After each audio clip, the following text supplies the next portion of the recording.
Hi, and welcome to Frontline Conversations. On April 21, 2 days after the first phase of the 2024 Lok Sabha election, Prime Minister Narendra Modi sparked controversy with a speech in Rajasthan's Banswara, attacking the Congress party's promise in its manifesto to address inequality. Modi said that if elected to power, the Congress would distribute people's land, gold, and other valuables among Muslims. He also made derogatory remarks about Muslims, referring to them, and I quote, as infiltrators and those who have a large number of children. The Prime Minister's remarks invited strong criticism from the Congress as well as other opposition parties. Congress President Mallikarjun Kharge called it hate speech, and the party has approached the Election Commission of India regarding the issue. At the time of recording, the Election Commission of India is yet to comment on the matter. Here to talk about the controversy is R.K. Radhakrishnan, Senior Associate Editor at Frontline. Thank you for joining us, R.K. First up, how do you view Prime Minister Narendra Modi's recent remarks about Muslims at that speech in Rajasthan? Disgusting. It was a speech on April 21 in a place called Banswara in Rajasthan. The Prime Minister said, and let me quote him, पहले जब उनकी सरकार थी, उन्होंने कहा था कि देश की संपत्ति पर पहला अधिकार मुसलमानों का है. इसका मतलब ये संपत्ति इकट्ठी करके किसको बांटेंगे? घुसपैठियों को बांटेंगे. क्या आपकी मेहनत की कमाई का पैसा घुसपैठियों को दिया जाएगा? आपको मंजूर है ये? And he is asking the crowd to react to that, and the crowd of course reacts very favorably to that.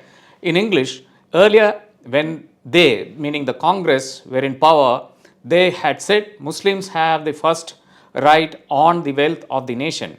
This means they will distribute this wealth to those who have more children, to infiltrators. Should your hard-earned money be given to infiltrators? And do you agree with this? Now, the thing that Shri Narendra Modi was referring to was a speech by Manmohan Singh when he was Prime Minister in 2006. Our priorities are clear: agriculture, irrigation and water resources, health, education, critical investment in rural infrastructure, and the essential public investments needs of the general infrastructure, along with programs for upliftment of SC/STs, other backward classes, minorities, and women and children. The component plans for scheduled castes and scheduled tribes will need to be revitalized. We will have to devise innovative plans to ensure that minorities, particularly the Muslim minority, are empowered to share equitably the fruits of development. They must have the first claim on resources. He didn't say Muslims have to have the first claim on resources. He said all the minorities, OBCs, and anybody in the oppressed section needs to have the first claim on resources. The center has myriad other responsibilities whose demands will have to be fitted with the overall resource availability. Nowhere does Dr. Singh say that Muslims would have the first right over the wealth of the nation.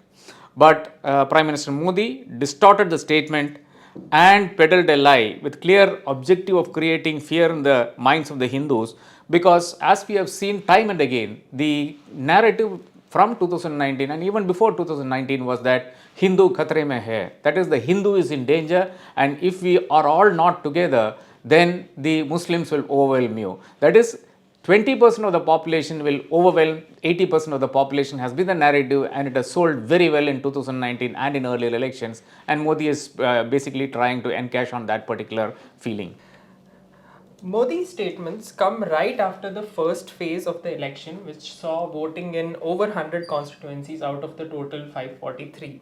Is the timing significant? Yeah, absolutely. The timing is very significant. It is just the second phase of elections, and as we have seen in earlier instances, the 102 seats that went to the polls, a large number of seats, for instance, in Tamil Nadu and in other places, are anti-BJP seats, which means that in the 40 seats in Tamil Nadu, they probably will not win a single seat.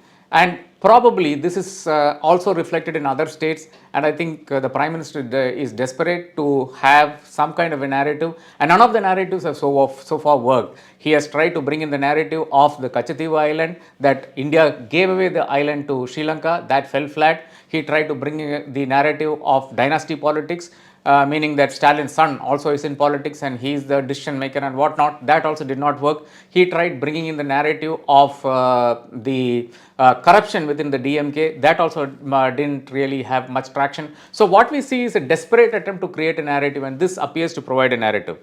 Following the Prime Minister's remarks, Union Home Minister Amit Shah backed him by suggesting that the Congress party was eyeing the wealth held by monasteries and temples in the country. Do you see other political leaders also following suit? Not other political leaders. I really see the BJP going hammer and tongs in this one issue because they have been unable to set a narrative. In 2016 and of course in 2019, if you see, the narrative was very clear. They had a Pulwama, then they had Pegasus to back up, and then demonetization, which of course led to the fact that not many political parties, barring the ruling party, had money to fight the 2019 elections.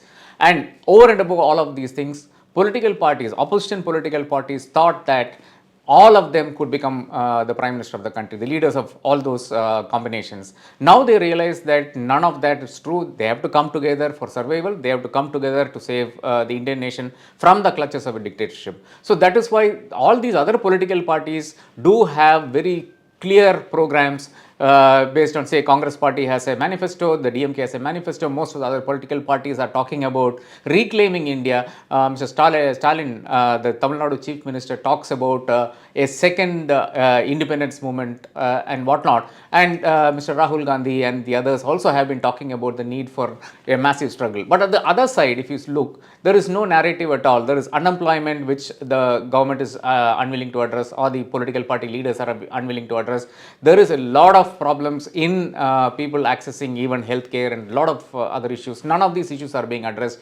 Again, the narrative that is trying to be built is Hindu-Muslim, and Hindu-Muslim has worked so far for more than since the time of the Rath Yatra in 1989. So the BJP is again going back to the same roots and trying to harp on to that same issue, hoping that it will bring them votes from the second phase onwards.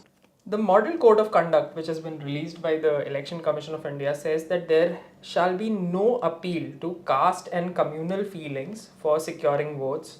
Mosques, churches, temples, or other places of worship shall not be used as a forum for election propaganda. And yet we see members of the BJP speaking about the Ram Temple's inauguration and election speeches, campaign speeches. What are your thoughts on this? Yeah, we have time and again seen this happen. We have seen a BJP meme in which Ram Temple is being pictured. We have seen Amit Shah hold up pictures of gods and goddesses and asking for votes. We have had Arun Govil, the guy who played Ram on in the television serial Ramayana when I was a child, coming out and working for the BJP and trying contesting an election. It is very clear. The Election Commission is very clear. The sections are very clear. Representation of People's Act 1951. Let me read out the relevant section. Section 123(3) states very clearly, and I quote: "Appeals by a candidate or any other person with the consent of a candidate to vote or refrain from voting on the ground of his religion, race, caste, community or language is a corrupt electoral practice." It's very clear. Section 123 and 3A denounces any attempt by a candidate to promote feelings of enmity or hatred among citizens on these grounds during elections. Anyone found guilty of corrupt electoral practice such as this can be debarred from contesting elections for a maximum period of 6 years. Recently, Shiv Sena UBT chief, which is Uddhav Thackeray, he said that he received a notice from the Election Commission to remove the words Jai Bhavani and Hindu from his party's new anthem. Do you think there is a double standard at play? And if so, what do you believe should be the single standard? Now, I believe the Election Commission's job is to ensure a level playing field for all political parties. But what we have seen with this particular Election Commission, Rajiv Kumar and co, is that there is no attempt at providing this kind of level playing ground at all. It has been 2 days since the speech has been made, and there has been not one single action from the Election Commission to at least restrain Modi from making the same speeches over and over again. When asked for a comment, the Election Commission says something like no comment. The Election Commission is not supposed to say that they don't have a comment. They have to have a very clear understanding of the law. The understanding of the law is very clear in this particular instance. Representation of People's Act forbids any politician from using race, caste, religion, which I had earlier mentioned, in an election propaganda. We have seen numerous such occasions. We have seen that the Election Commission is siding with the party in power. We saw it in Surat, where a candidate is suddenly declared elected, and the Congress candidate, both candidates are disqualified, and 8 other candidates withdraw from the fray. This has never happened in independent India. Of course, people have been elected unopposed in many places, including the Northeast and whatnot. But this is the first time that we see in a place which has more than 20 lakh people, where the electorate is about 20 lakh people, suddenly a candidate emerges out of the blue and every other candidate decides to withdraw. We have seen the case of Rajiv Chandrasekhar, a case which came up in 2018, and he has declared taxable income of some 680 rupees or something like that, whereas he has multiple luxury cars. He has a house which is a palace in Koramangala, and then he has these fancy bikes, and of course resorts to private jets and whatnot. How is that this man pays a tax of 680 rupees? We have had a case of a king or ex-king in Mysore who again pays almost the same amount of taxes. And these are all electoral malpractices, and the Election Commission had referred Rajiv Chandrasekhar's case to the CBDT, the Central Board of Direct Taxes. Unfortunately, there has been no ruling on this case because he continues to be a minister, and it appears that the BJP is literally running the Election Commission. In other words, the Election Commission seems to be the branch office of the BJP, going by the number of actions that it has not been taking against the BJP. That's all we have for today. For more such content, please subscribe to Frontline.